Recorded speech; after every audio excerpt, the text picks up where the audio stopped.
When somebody is telling you that they're giving you science-based nutrition advice, the first question that should pop up in your head is, okay, which science? What kind of studies? Who funded the studies? Were the results conclusive? Was there adequate testing for control groups? Did they test for placebo?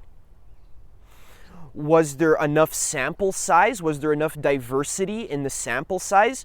So when someone is saying that they have science-based nutrition advice, you need to be skeptical. And one of the main reasons why is because recently I've discovered that it is a known fact that the meat, egg, and dairy industries have had their hands in lobbying the university curriculums to teach curriculums that are in alignment and that promote the benefits of eggs, meat, and dairy, that overemphasize the value of protein from animal-based sources in the curriculums.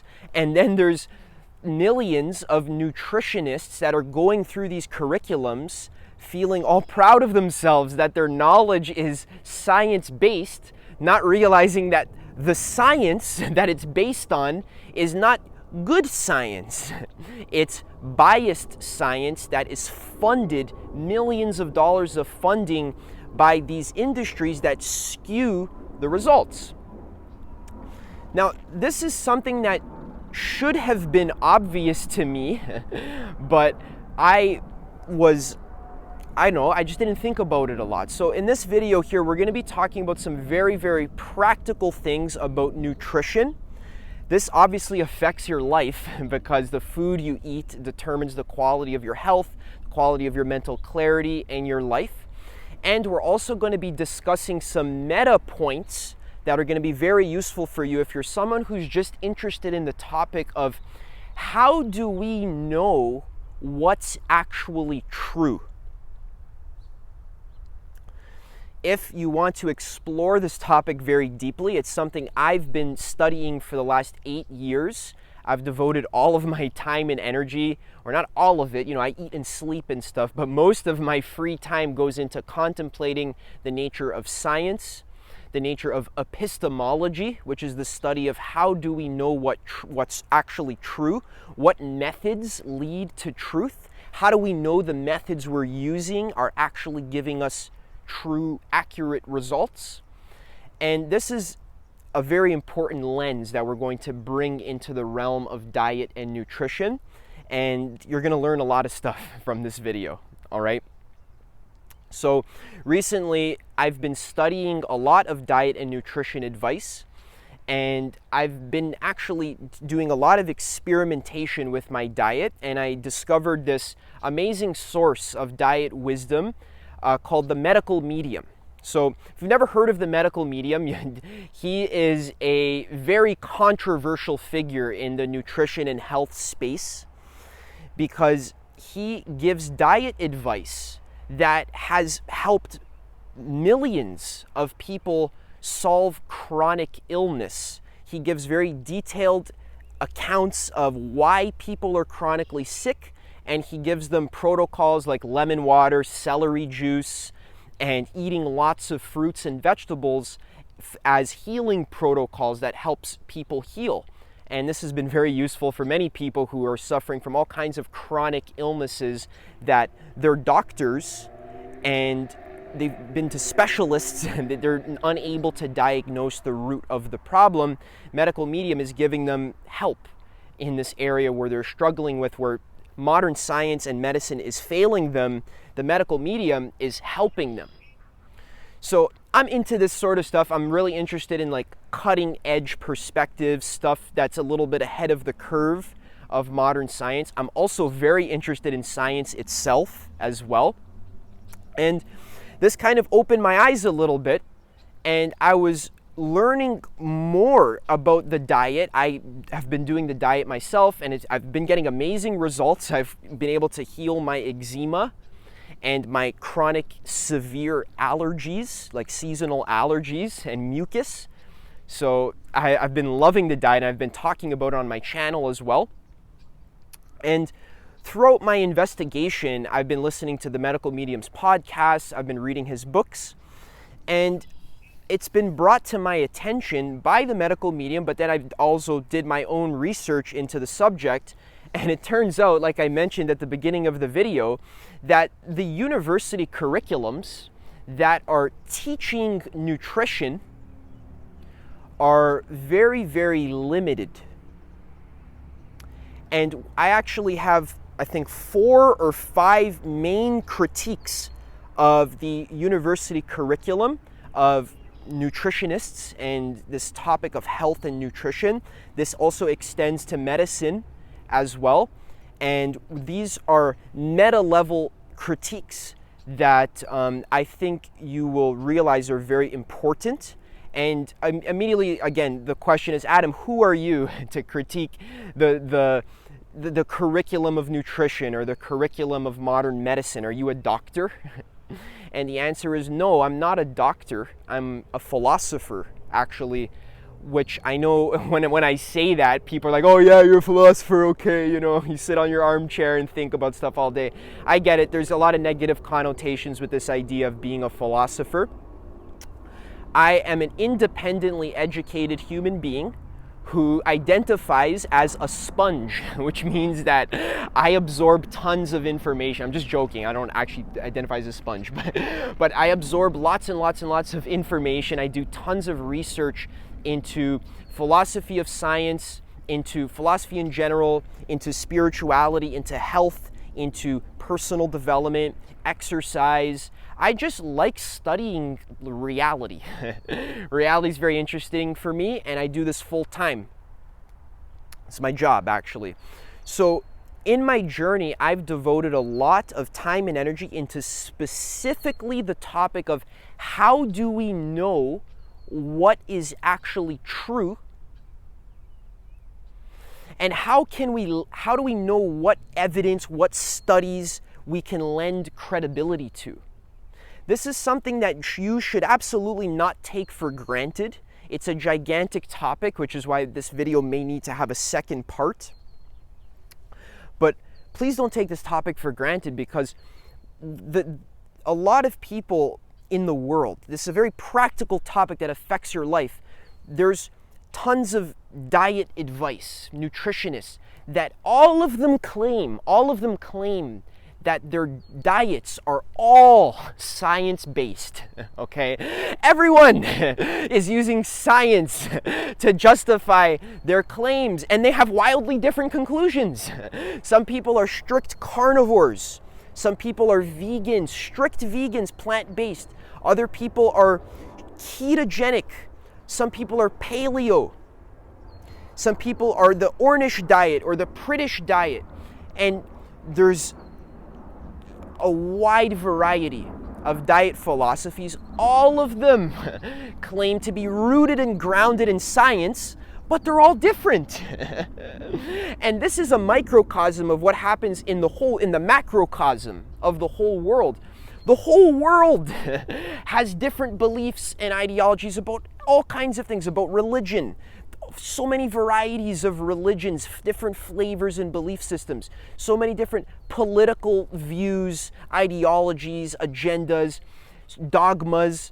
There's so many different perspectives that people have on spirituality, on how to raise your children, on how we should structure our society.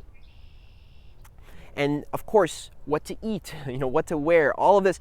Everyone has so many different opinions about everything, and it's got to kind of trigger some alarm bells in you when you realize that everyone, including you, thinks that you know what is true and real.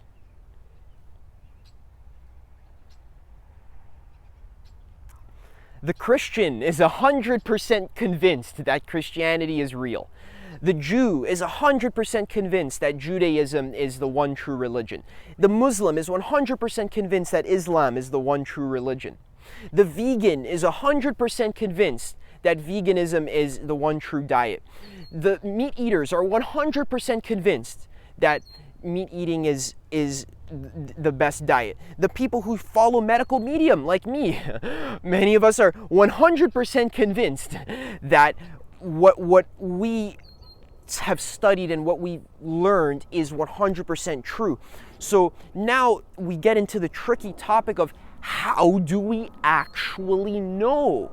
Because you have to really feel in your bones that there actually is a certain way that reality really works and really is.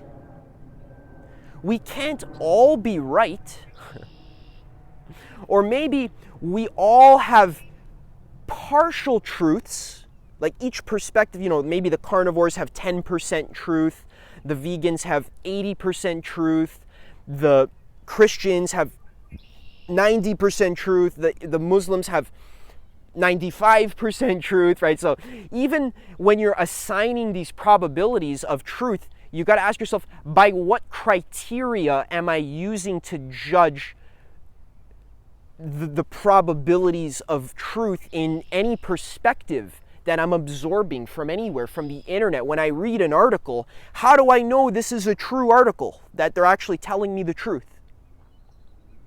So I'm going to give you an example.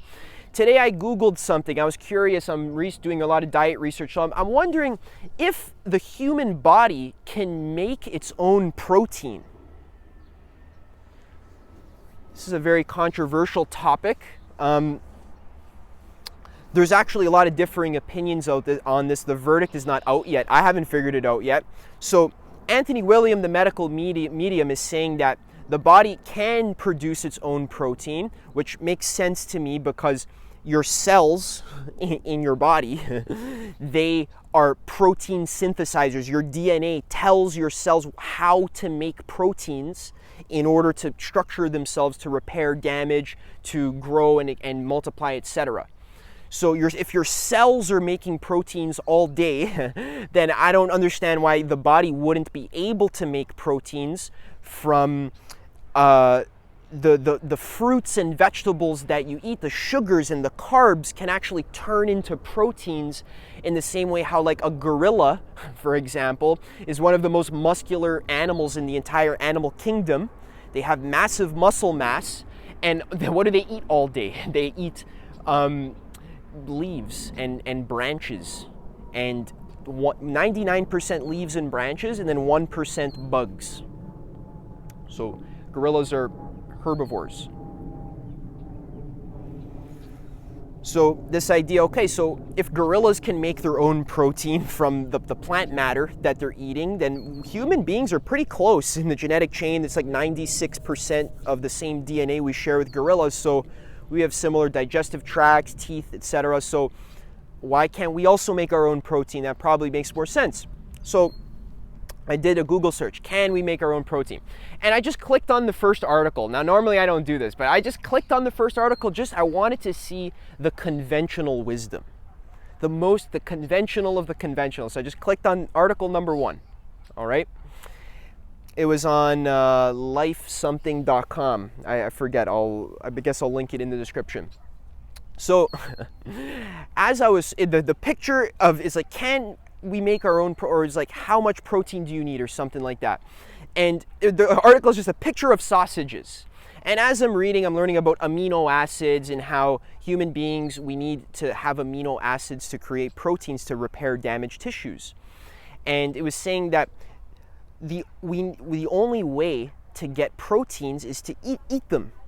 And it was talking about the difference between complete proteins and incomplete proteins, saying that only animal products, specifically meat, dairy, and eggs, are the only forms of complete proteins, whereas vegetables, they're incomplete. You gotta mix them together and you gotta combine them in order to get a complete protein, like rice and beans, for example. So this rang an alarm bell for me, because I was already turned on to this idea that there is lobbying in specifically meat, dairy, and egg industries in health diet advice.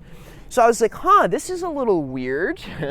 Why are they specifically saying that you can only get your protein from meat, dairy, and eggs? It's the only sources of complete protein. So it looked like a pretty legit article, and this is like, it's like from a health website. So I was scrolling down and I looked at the sources, okay? You had to click in a sub menu in order to find the sources. So the first 3 sources, the links didn't work. They were broken. The 4th source that I clicked brought me to this website called eatright.org. Okay? The Academy of Nutrition, the world's largest collection of certified health practitioners. Over 112,000 health practitioners gathering together. Over 75% of the people in this community of the Academy of Nutrition they all have degrees and certifications from universities. Cool, interesting. So immediately, again, I'm actually looking for sources of bias, because I already know intuitively, based on my pattern recognition skills from all the stuff I study, I know how this whole game works.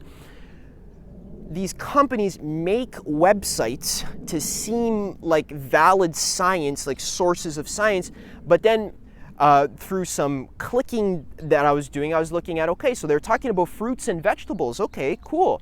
So yeah, fruits and vegetables are linked to lower chronic illness. Okay, nice. And then it was saying, like, if you want to add more fruits to your diet, maybe put a little bit of banana on top of your yogurt. Or put some berries on your cereal or on your sandwich. It's like, oh, it's a little weird. Wouldn't it be easier to just say, just eat fruit? Why is it saying to, like, put it on my yogurt, right? So long story short, I look into all the sources, and it turns out that the sponsors of this website include the Egg Nutrition Center. There's like the Soy Organization of America. I forget the actual names off the top of my head. I'll put screenshots on the screen. But these are the list of sponsors that pay this website with funds that allow them to function, basically. So it's not fully unbiased. It's a little bit biased towards these donors. All right. So this was one example. So a health website that is probably written by certified nutritionists is citing sources from the Academy of Nutrition. Okay, and then it seems all scientific and good. So you'd have to be a little bit like skeptical, like me, skeptical of science, to actually look deeper and looking into, is it good quality science? Now, I'm not skeptical of science. I like science. I like knowing what's true. Okay? I'm not like, a creationist. I'm not trying to argue that the earth was created 5,000 years ago in 7 days by God in the clouds. I'm not arguing that. I love science. All right? I study it more than most people, actually. I love science so much. I want science to be better and less corrupt and more expansive and effective, actually, which is why I make videos like this. So these articles are citing sources with the illusion that it's scientific, but when you click and you dig, you gotta dig, you find that it's actually funded by corporate interest. Now, I was taking this one step further as well. I was looking at having ChatGPT help me research historical examples. I know ChatGPT can be wrong sometimes, so I'm very strict with it. I double check this stuff, and I want ChatGPT to give me specific examples with dates of times in history where the nutritional curriculums in universities and colleges were found out to be lobbied by egg, meat, and dairy industries. And ChatGPT gave me some specific examples, like there is, I don't have them off the top of my head. I'll just put it on the screen, okay? I'm not going to talk about it. We can look deeper into it. If you can research it on your own, I'll just put it on the screen here. All right. So actually, a very basic example that from my own personal life is when I was a kid. I was growing up in Canada. We had this thing called the Canada Food Guide. and it had the 4 food groups, the food pyramid that you need to be healthy. At the bottom of the food pyramid was grains, so it was like bread, cereal, rice, this kind of stuff. That's like the foundation of being healthy, cereal and bread. Okay, the core of the pyramid. Okay, on top of that was fruits and vegetables. Okay, pretty good. On top of that was meat and alternatives, they called this. I remember learning this when I was 6 years old. I was learning the food pyramid. Meat and alternatives, so meat, legumes, eggs, this kind of stuff. That was on top.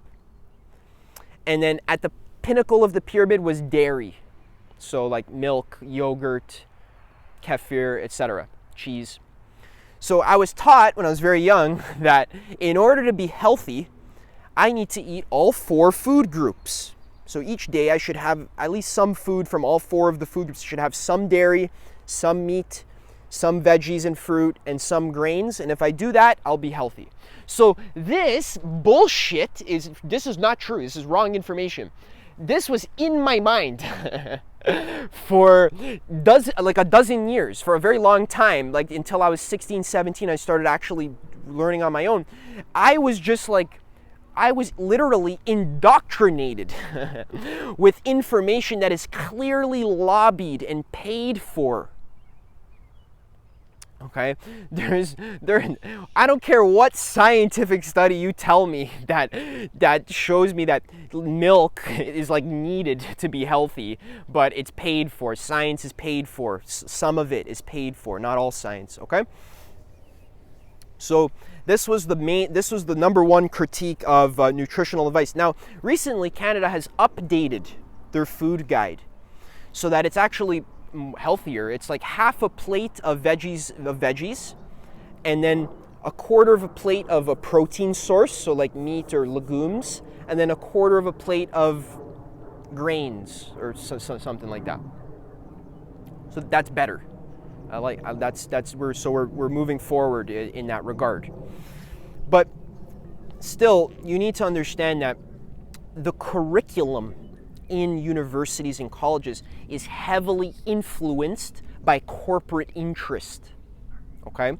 So when people are talking about, I'm a certified nutritionist, you should only listen to me because I'm certified. Don't listen to those other pseudoscientists like Adam or Anthony William or, there's various people, the carnivores, whatever it is. There's various people who claim to be science-based, but they're not certified nutritionists. So you need to understand epistemologically when it comes to like evaluating truth. When people hear that you're certified and that your work is science-based, that's all they need to just say, okay, that's good enough for me. They just shut their mind off, and then they just assume that whatever comes out of the mouth of this person is true.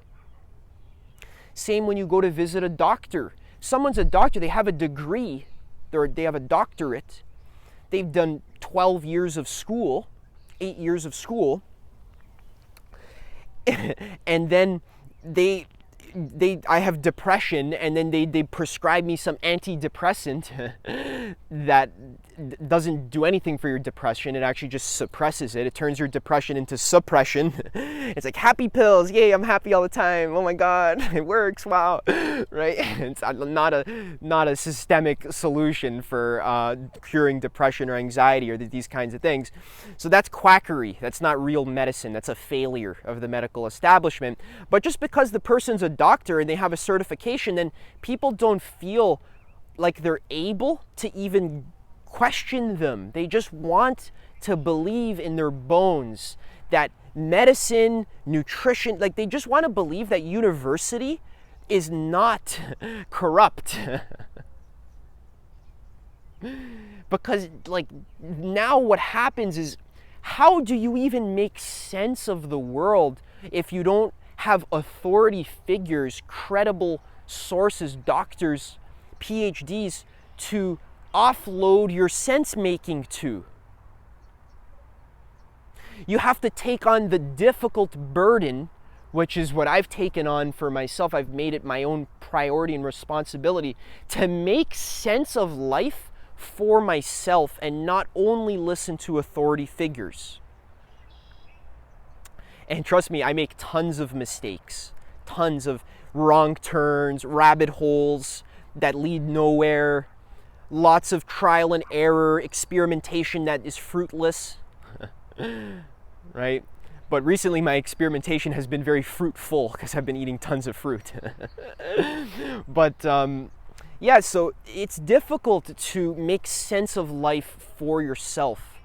And this is why it's so easy where people just want to shut their minds off when they hear someone's a certified nutritionist.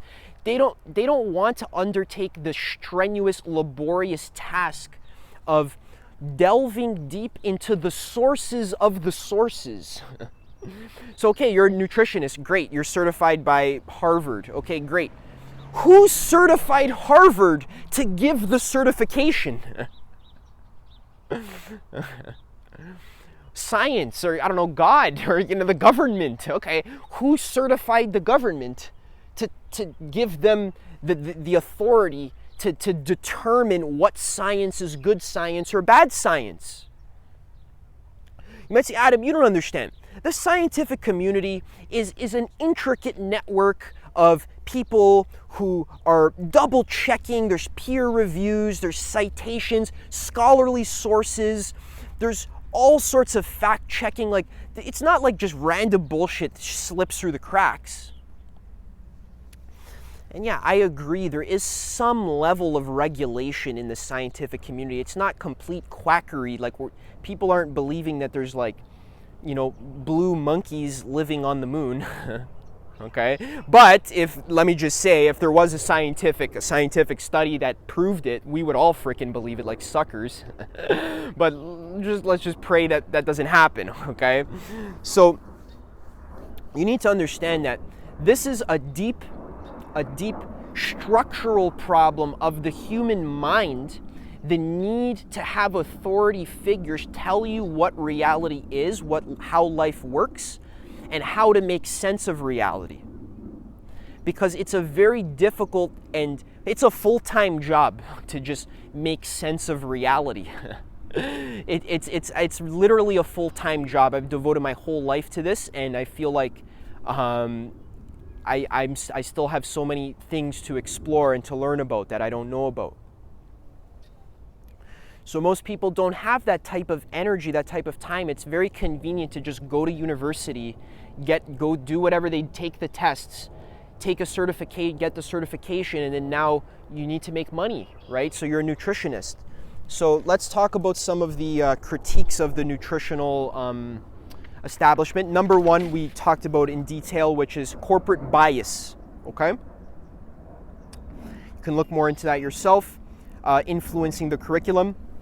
Number two, one of the big critiques that I have is this conflict of interest.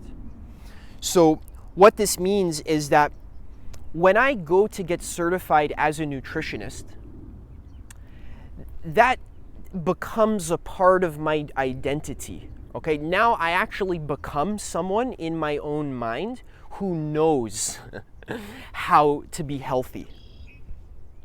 And you've gone through lots of schooling, all right? The quality of the schooling is very questionable, which we're going to get into with the other objections. But you've gone through lots of schooling, so now you feel like you have the unquestioned truth of nutrition. So now it's your job to now make TikToks, make YouTube videos, offer coaching and this sort of stuff, because now you want this to be your job. So the question is, there's a conflict of interest, meaning, are you even able to admit if you're wrong about something? Are you able to admit that the schooling you got was faulty? And it was limited, it was partial, it was overly reductionistic and materialistic, which we're going to talk about. It wasn't holistic. It actually doesn't work, actually. That's why in our culture there's rampant chronic disease. Over 200 million people in the United States alone suffer from some form of chronic disease. or illness. So if we knew everything about nutrition and we had it solved and dialed, then that wouldn't be happening. We would be cured. And you can't really appreciate the depth of this problem unless you have a chronic illness for yourself and you've been to 10 doctors and all of them tell you that they don't know what's wrong with you and they're giving you this medication, that medication, none of it works. And you're bedridden and you can't even take care of your family. You can't even take care of yourself because of this chronic illness. It's only when you have this kind of experience that you start to question, like, is our science even working? Is our nutrition info even working? Now, yeah, obviously science works in some areas. Yeah, you need surgery. Sure, that works. If you have some kind of topical fungus growing on your skin, you need like ringworm, you need an antifungal cream or athlete's rash. Yeah, that works. Right? Science works in some areas. You need an x-ray, you break a bone, you need your arm to be set and cast. Yeah, that works. You need teeth to be removed. Yeah, we know how to do that. Okay, so science works in some areas. But in areas of nutrition, which is more holistic, it has to consider the vast interconnections of the most technologically advanced machine that exists, which is the human body. All of these organs, and there's blood and oxygen and gut and digestion, and all these factors are influencing the human body. Science is notoriously doing a terrible job of understanding interconnections within complex systems and emergent properties within system dynamics. This is something that this is a field that it's in its infancy, and you would know this. You can learn more about this by studying systems thinking. There's a great book on it called Intro to Systems Thinking by Donella Meadows. You'll learn about what systems thinking is and how it works. And specifically, the reason why science struggles with solving something like chronic illness is because it is a complex, interconnected problem that isn't something that can easily be analyzed. Okay, so analysis. What does the word analysis actually mean? Ana means to separate, and lysis means to break apart, or it's like to cut. Lysis means to cut, and then ana means to separate. So to cut apart. That's what analysis is. That's what our modern science is biased towards: analysis, breaking things apart, separating things, breaking things down to its smallest parts. What we do is let's say we have a whole city that's made of Lego, for example. In order to understand what this city is, right? Imagine the city's made of Lego. There's Lego cars, Lego people. There's Lego shops, stores selling Lego coffee, right? It's an intricate system with emergent properties. What science does in order to study this is it goes and it takes every piece of Lego apart. Every single piece of Lego, it takes them out and it just lays them out in single file fashion. Every single brick is laid out. And then studies each individual brick and says, okay, now I understand all there is to know about this Lego city. You see, yeah, you understand all there is to know about the smallest building block, but you don't understand all of the complexities and nuances of the emergent properties, the relationships between the components of the system, the Lego people, how they interact with the Lego economy, right? So this is my example. So this is why science, the field of ecology is new. It's in its infancy still. Because ecology is thinking about how, the complexity of the entire Earth, how the water cycle works and feeds the plants and the animals, etc. So science is biased towards analysis, and you can see this in nutrition, where a lot of nutritionists will look at some food, like an apple, and they'll just break it down into its core nutrients. They'll say, okay, well, there's 10 grams of vitamin C in here, and there's 5 grams of potassium, and there's 20 grams of carbohydrates, of glucose, okay? And then they try to take that all apart and then say, well, it says here on my nutrition facts, which is very questionable about how they came to those, the dietary needs of the average human being. That's also very questionable. How we measure what a human being actually needs, what default positions are we using to even approach that process, right? What assumptions are we bringing in to the process of breaking apart what a human being needs, and thinking that you can do that just by looking at the grams of protein. Oh, a human being needs 100 grams of protein, and this apple has 2 grams of protein. So if you had 60 apples, then you would meet all your needs, right? In this kind of like Lego block, it's analytical. You can't, do you see how stupid this is?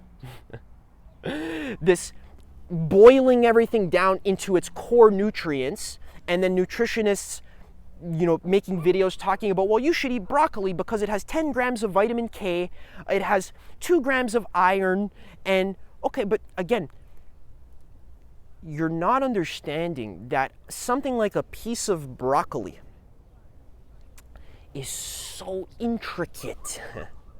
How did you get 2 grams of iron out of the broccoli? You're not considering all of these factors. That is why I like the medical medium's information, for example, because he talks about the complexities of, for example, the apple. He talks about how the skin of the apple, well, I actually have his book right here. You can just look into it. So here's one example from this book, Life-Changing Foods, saying, apples are the ultimate colon cleanser. As the pectin from an apple moves through your gut, it collects and rids your body of microbes such as bacteria, viruses, yeast, and mold. It also gathers and expels putrefied, impacted protein and debris that has been hiding in intestinal pockets and feeding colonies of harmful bacteria such as E. coli and C. difficile. This makes apples an excellent anti-proliferative for healing SIBO and other digestive disorders. All right, so do you see what I'm talking about here with the complexity? I've read him talk about grapes. When you eat grapes, the skins of the grapes, they stay in your gut, and they act as like an absorbent. They help your body to absorb nutrients. So do you see how each one of these fruits and vegetables, they are intelligently designed by a higher source? And you have to ask yourself the question, are we smart enough to even know how these amazing miracles even work? There's a great book that I remember in the bookstore that's called, Are We Smart Enough to Know How Smart Animals Are? All right, I'd like to change that and say, are we smart enough to know how smart fruits and vegetables are?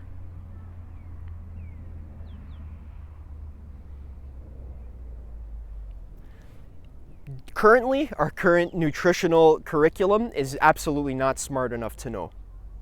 Which is why when you're getting advice from nutritionists, they're not going to tell you about the interconnected relations of these fruits and vegetables, how the skins of the dates of the apples, how they help to cleanse built up bacteria and yeast, etc. Okay, this is not talked about because it's not known. It hasn't been studied. It hasn't been discovered yet.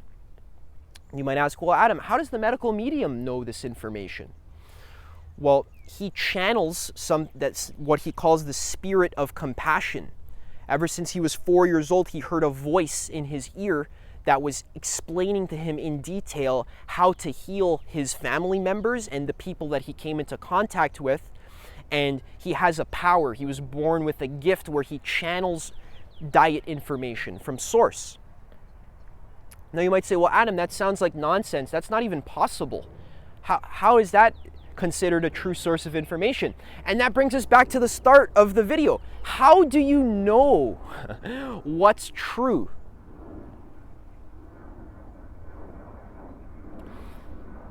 What if the medical medium, for example, has true facts about diet and how foods work,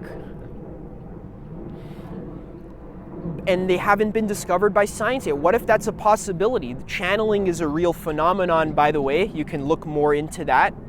If you deny it outright, then you failed the open-mindedness test, and you failed the logical integrity test, because it's not true. You can actually find channeling in the world. You can go study it yourself. You can channel yourself. Try it. I talk about this in my video, Making Sense of Paranormal Phenomena, and in my last video about the medical medium.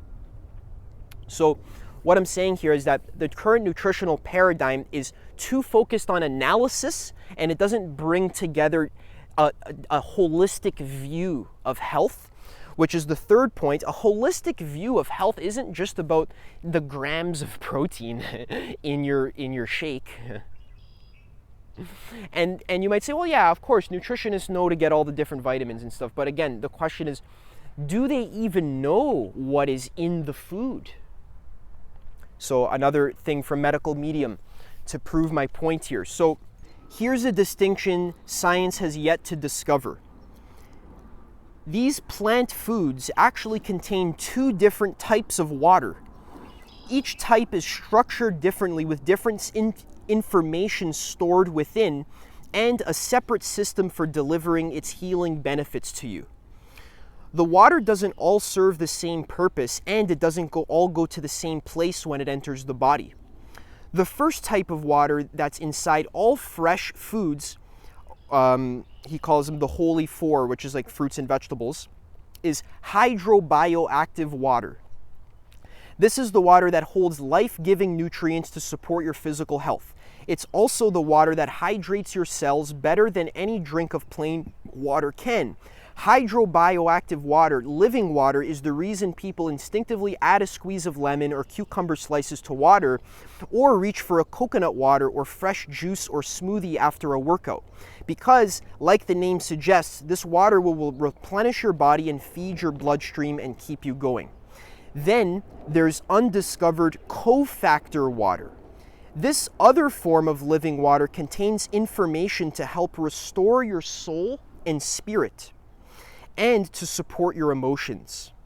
Inside of a fresh piece of produce, hydrobioactive water and cofactor water are side by side, held apart on a delicate cellular level, almost the way a honeycomb has walls dividing each of its tiny compartments.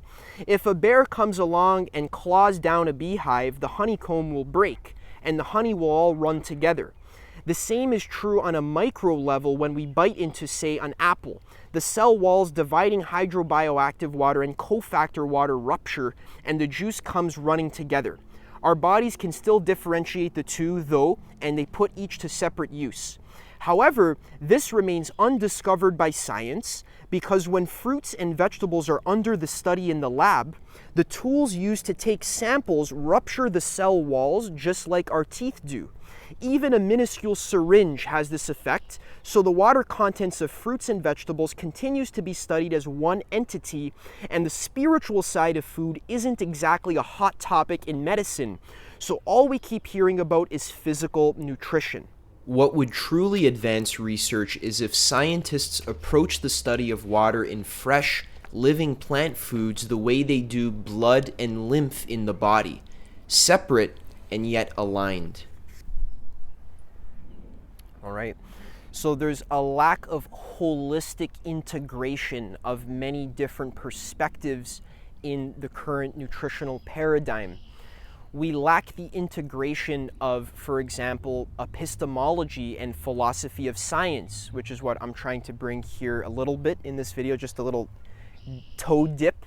There's a whole great series on actualize.org. It's 9 hours long, called Debunking the Myth or Deconstructing the Myth of Science. It's a great quality series. I recommend checking that out. It's a great critique of science from the perspective of trying to help it improve and expand its horizons. But since we have this analysis bias where we break everything apart, even in a university, all the different compartments, or what's it called, all the different fields of research, all the classes are separated, and there's not much intermingling between them. So the politics students aren't talking to the nutrition students, the economics students aren't talking to the philosophy students, and the math, etc., psychology, all this stuff.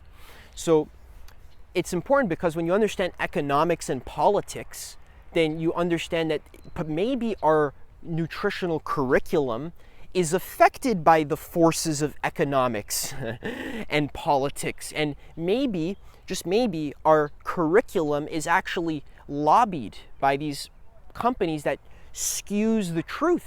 Maybe some of the scientific studies are bought.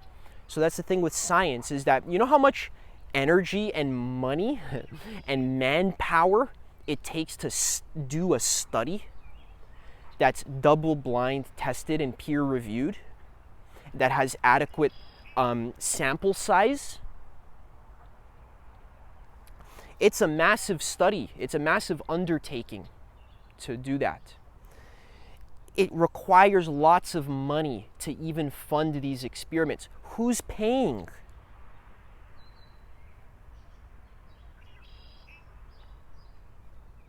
So the government's paying. Okay. Not as much as the meat industries are paying. Or the egg industries.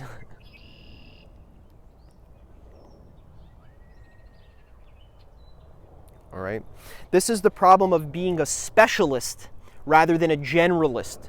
See, we live in an interconnected, holistic world that requires a broad understanding of many different fields and subjects. You can't just specialize in nutrition and ignore philosophy of science, ignore epistemology, ignore alternative healing, ignore politics, ignore economics, ignore psychology. I only care about nutrition. I'm a nutritionist. That's out of my jurisdiction. I can't know about all that stuff. I just only do nutrition. I don't care about all this philosophy, spirituality that you're talking about. I'm not interested in it. All I care about is just getting clients, making money, and, living my life. Okay, sure, but that's going to come to bite you in the ass later, because then when the question arises, how do we know what's actually true? How do we know the science we're doing is good science?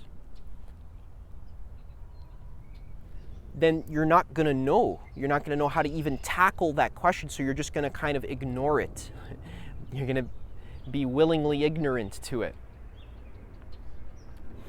If some study rises up that turns out that your entire education that you got certified as a nutritionist turns out it was corrupt and not even true, how's that going to affect your self-esteem or your credibility? You might have an existential crisis if you've banked your entire life on your career as a nutritionist.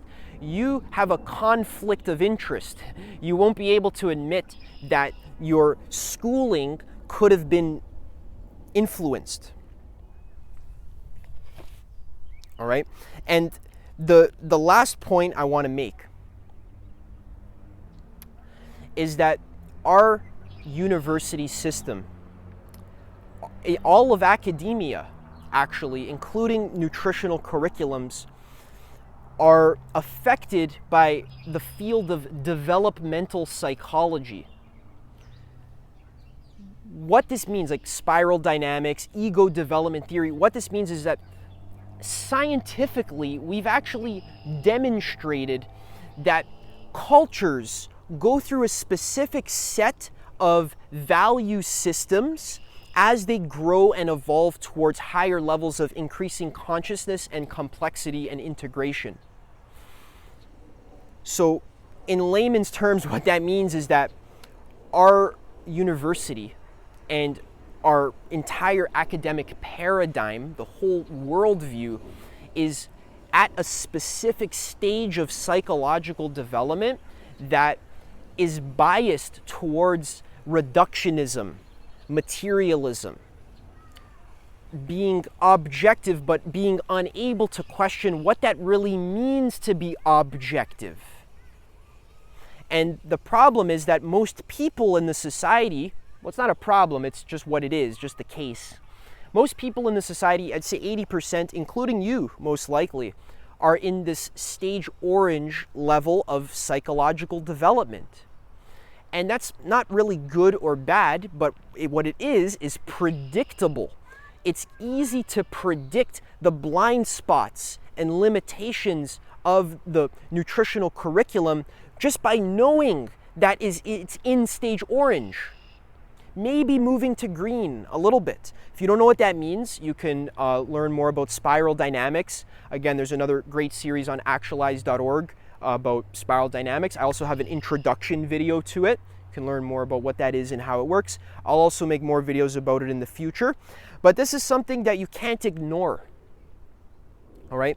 If you wanted your nutritional advice as a nutritionist to be more integrated, more holistic, and therefore more effective and more informed and more beneficial to others, you have to be open to integrating various healing modalities, such as energy healing, maybe acupuncture, or something like alternative medicine like Ayurveda, or maybe Chinese medicine, or something like the medical medium.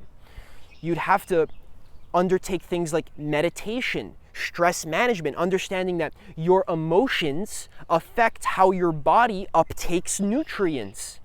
So when you're doing this presentation of like, oh, an apple has 10 grams of protein, okay, but you're not understanding that on a case-by-case basis, people's bodies will have different levels of bacteria in their guts, different amount of molds and yeasts. Their liver will have different amounts of fat stored in it. They'll have different moods, they'll have different lifestyles, different kinds of exercises.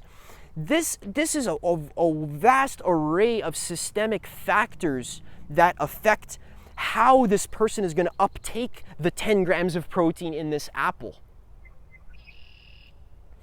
And honestly, I don't have all the answers for how we're going to integrate all these things together. The best thing that you can do is to just be open-minded about new perspectives and not be so 100% convinced that just because something says it's science-based.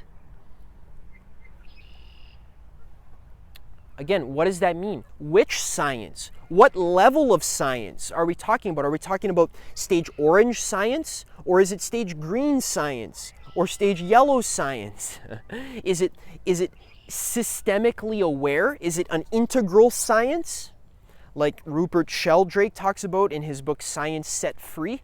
Or is it is it a science of synthesis? Or is it a science of breaking apart, analysis, reductionism, boiling everything down to its basic components, which loses the emergent properties and the interdependent variables and relationships?